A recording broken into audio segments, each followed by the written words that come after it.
Praise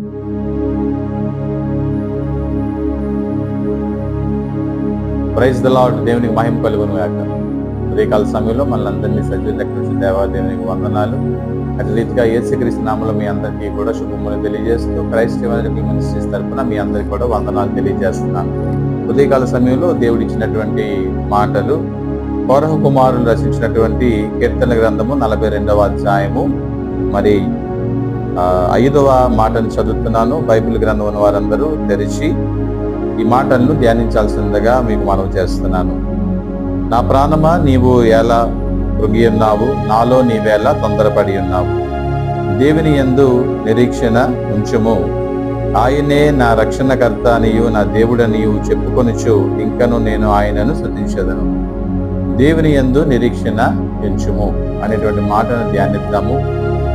ఈ వాక్యాన్ని మరి ఎవరు రచించారు అని బైబిల్ గ్రంథంలో రాయబడిందంటే, ఈ యొక్క 42వ అధ్యాయము ప్రారంభానికి ఈ కీర్తన గ్రంథాలని పంచస్కందాలుగా విడదీశారు కదా. ద్వితీయ స్కందంలో మొదటి భాగమైనటువంటి 42వ కీర్తనని కోరహు కుమార్ రచించారట.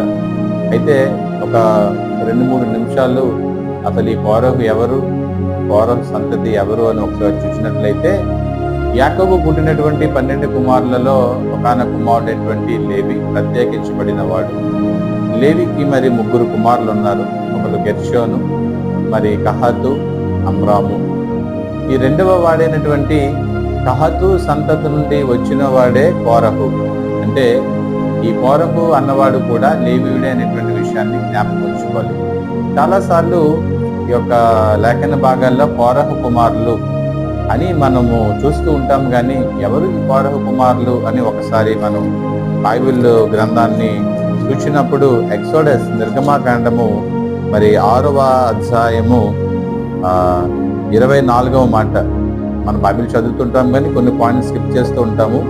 6వ అధ్యాయము 24వ మాట, కోరహు కుమారులు అసీరు, ఎల్ఖానా, అబియాసాపు అనేటువంటి 3 వ్యక్తులు ఈ కీర్తనలను కొన్ని రచించినట్లుగా చూస్తున్నాం. 84, 85, 87, 88, అలాగే 42, 44 ఈ కీర్తనలన్నీ కూడా వాళ్ళు రచించారు. ఈ కోరహు కుమారులు రచించినటువంటి కీర్తనలలో ఒక సపరేట్ భావం ఉంటుంది. వాళ్ళ భావన, వాళ్ళ భావము ఎప్పుడూ కూడా ఏంటంటే, వాళ్ళు దేవుని యొక్క ప్రత్యక్షతను అనుభవించాలని వారి కోరిక. వాళ్ళ కోరిక ఏంటంటే, దేవుని యొక్క మందిరములో వాళ్ళకి అప్పగించినటువంటి విధులు ఎల్లకాలము వాళ్ళు ఆ యొక్క వర్తించాలి, లేకపోతే ఆ బాధ్యతలు స్వీకరించాలి అనేటువంటి ఒక నినాదముతో వాళ్ళు ఉన్నారు. ఇంకా చూస్తే 84వ కీర్తన మీరు చూసినట్లయితే చాలా బాగా రాయబడినటువంటి మాటలు ఏంటంటే, నీ మందిరమునందు నివసించేవారు ధన్యులు, వారు నిత్యము నిన్ను స్తుతిస్తారు. వాళ్ళ యొక్క ఇంటెన్షన్ ఏంటంటే, they want to stay in the house of God. దేవుని మందిరంలో మాత్రమే వాళ్ళు ఉండాలని అనుకున్నారు. మీరు ప్రారంభంలో 42వ అధ్యాయం ప్రారంభంలో కానీ ఒకవేళ మీరు చూసినట్లయితే, దుప్పి అని ఒక జంతువుని గురించి చెప్తున్నాడు. ఈ దుప్పి యొక్క జీవితాన్ని చూసినప్పుడు ఆ వర్షం మీద వచ్చినటువంటి ఆ యొక్క నీటి మీద ఆధారపడదు, కానీ ఆ యొక్క వర్షం నుండి వచ్చినటువంటి వాగుల నుండి వచ్చినటువంటి ఆ యొక్క వర్షపు నీటి మీదే అది ఆధారపడుతుంది. మరి వెల్ల ఉన్నది కానీ మరొక రిసోర్స్ అది తాగదు, కానీ వర్షపు చినుకుల్లో నుండి వాగుల నుండి వచ్చినటువంటి ఆ నీటిని మాత్రమే అది తాగుతుంది. అంటే ఇట్ ఈస్ సో పొసెసివ్, లేకపోతే passion to have that source of water. అలాగే ఈ కోరహు కుమారులు కూడా దేవుని యొక్క ప్రత్యక్షను వాళ్ళు కోరుకున్నారు. ఎందుకు ఇంత పెయిన్ కలిగి ఉన్నారని అంటే, ఎప్పుడు రాయబడ్డాయంటే ఈ మాటలు, ఇశ్రాయేల్ అందరూ కూడా బబులోను చెరలో ఉన్నప్పుడు, ఆ బబులోను చెరకు వెళ్ళక మునుపు నెబుకద్నెజరు రాజు ఏం చేశాడో మనందరికీ తెలుసు. బైబిల్ గ్రంథం చదువుతున్న వాళ్ళందరికీ కూడా ఏం జరిగింది అని అంటే, మందిరము కాల్చబడి, ఆ యొక్క గోడలు కూల్చబడి, ఆ యొక్క మందిరం అంతా కూడా డిస్ట్రాయ్ చేయబడింది. వీళ్ళందరూ కూడా ఆ సొలొమోను మందిరములో దావీదు మరి ఏర్పాటు చేసినటువంటి ద్వారపాలకులుగా కొందరు, వైర్లో ఉన్నటువంటి కొంతమంది, ఆ యొక్క మందిరము చుట్టూ అటు ఇటు తిరిగిన వాళ్ళందరినీ కూడా మందిరంలో నడిపించేవారు అన్నమాట. కాబట్టి మందిరాన్ని ప్రొటెక్ట్ చేసేవారు, మందిరంలోనికి అనేక మందిని ఆహ్వానించేవారు, మందిరంలో మరి దేవుని స్తుతించేవారు. కాబట్టి దేవుని ప్రసన్నత, దేవుని యొక్క ఆ యొక్క ప్రత్యక్షతను వాళ్ళు చూచిన వారు కనుక ఇప్పుడు దేవుని మందిరము లేదు. వాళ్ళు చాలా బాధలో ఉన్నారు. చెప్పాలి అని అంటే బానిసత్వంలో ఉన్నారు. There is no lord's presence. కాబట్టి ప్రభువా ఏంటి శిక్ష, ఏంటి ఈ యొక్క బాధ అనేటువంటి గొప్ప నిరీక్ష లేనటువంటి స్థితిలో రాసినటువంటి మాటలు. చాలా చెప్పాలి అంటే నర్వస్ అయిపోయాడు రచించినటువంటి గ్రంథకర్త. తిరిగి ఆ వైభవాన్ని పొందుతామా, తిరిగి ఆ యొక్క ప్రత్యక్షతను పొందుతామా అని ఒక దుఃఖాభావాన్ని మరి చూపెడుతున్నట్లుగా చూస్తున్నాం. నిజంగా నేను ఒక ప్రశ్న అడుగుతున్నాను, కోరహు కుమారుల వలె మనకి ఎంతమందికి ఆశ ఉంది? మందిరానికి నువ్వు రెగ్యులర్గా వెళ్తున్నావా? మందిరంలో దేవుని ప్రసన్నతను చూడాలని ఆశపడుతున్నావా? మందిరములో నీకు దేవుడు అప్పగించినటువంటి బాధ్యతలు నువ్వు నిర్వహిస్తున్నావా అనేటువంటి ప్రశ్న ఈ యొక్క మాటలలో మనకి దేవుడు ఒక ప్రశ్నగా అడుగుతున్నాడు.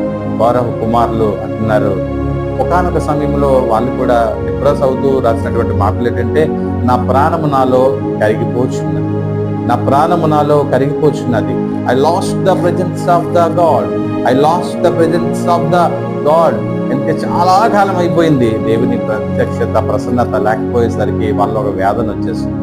కానీ దేవుని స్వరము వినబడుతున్నప్పుడు దేవుని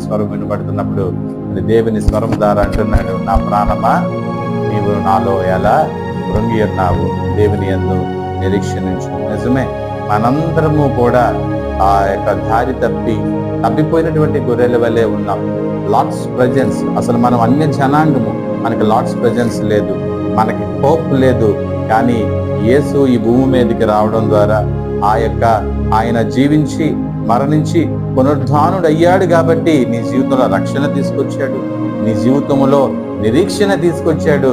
ఇప్పుడు హోప్ ఎవరో అని అంటే నేను ప్రకటిస్తున్నటువంటి యేసుక్రీస్తు మాత్రమే. కాబట్టి నువ్వేం చేయాలంటే మందిరములో ఆయన ప్రత్యక్షతను నువ్వు కోరుకోవాలి, నీ హృదయం అనే మందిరములో ఆయన ప్రత్యక్షతను కోరుకోవాలి.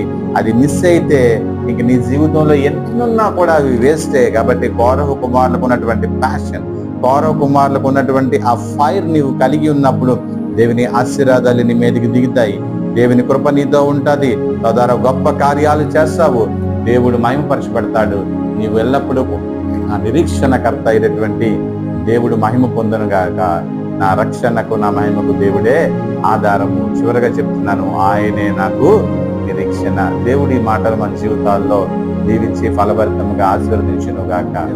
అందరూ కళ్ళు మూసుకోండి. పరిశుద్ధ మహాగరుడ వందనాలు, స్తోత్రాలు. ప్రభా, దేవుని యందు నిరీక్షణ ఉంచుము అనేటువంటి ప్రభా నేను వాక్కు ద్వారా మీరు మాతో మాట్లాడారు. కోరహు కుమారులు వాళ్ళ జీవితాల్లో ప్రభా మందిరపు ప్రత్యక్షతను, మీ ప్రసన్నతను వాళ్ళు కోల్పోయినప్పుడు ప్రభా వాళ్ళు కూడా చాలా బాధపడ్డారు. ఇదిగో ప్రభా, ఈ దినాన్ని ప్రభా మేము కూడా కొన్ని కారణాల చేత మీ ప్రసన్నతను మేము కోల్పోతున్నాం. తిరిగి ఆ మహిమను ప్రభా మా జీవితాల్లో అయ్యా మీరు తెచ్చారు, వందనాలు. అది ఎల్లప్పుడూ మాతో ఉండినట్లుగా ప్రభా మీ కృప దయచేయండి. ఎందుకంటే మా నిరీక్షణకు ఆస్పాదము నీవే. ఎందరైతే ఈ మాటలు విన్నారో వాళ్ళందరి జీవితాల్లో నిరీక్షణ ఇచ్చివాడైనటువంటి యేసుక్రీస్తు వైపు చూచుటకు, ఆయన ప్రత్యక్షతను మందిరములో హృదయములో ఉంచుటకు మీ కృప దయచేయండి. ప్రతి కుటుంబాలను దీవించండి. మీరే ఘనత, కీర్తి, మహిమ, ప్రభావం ఆరోపించుకోమని యేసు నామమున ప్రార్థన చేస్తున్నాము తండ్రి.